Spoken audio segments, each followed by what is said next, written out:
के रंग कहाँ छोड़ जाए छे दीवाना के संग। केना कहिए रे केना कहिए रे केना कहिए, अखिया से हमरो बह छनी कैसन विधना लिखल तकदी। केना सहिए रे केना सहिए दुख केना सहिए, यही तक साथ रहो अपना बाकी सब सोची है हई सपना।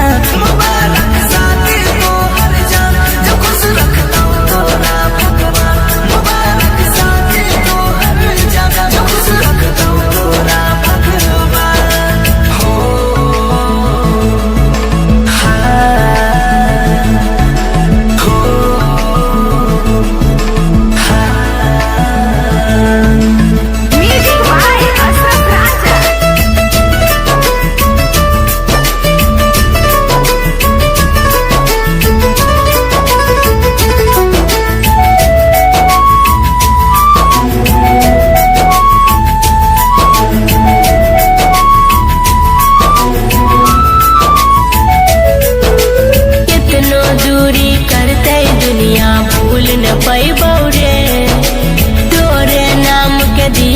अपना दिल में जलाई बौरे बन के सदा रहबो तो हर दीवानी। चाहे दियले पड़ते प्यार में कुर्बानी। यही तक साथ रहो अपना बाकी सब सोची है हई सपना।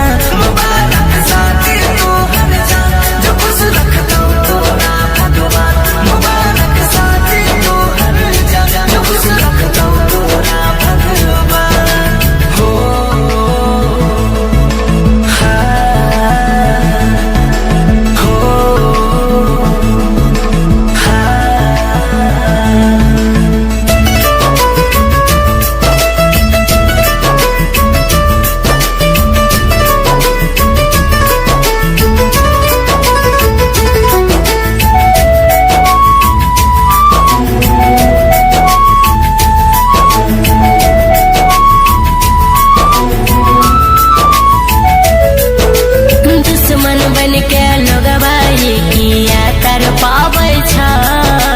जतने दूर रहै छी ओतने याद सताबै छै।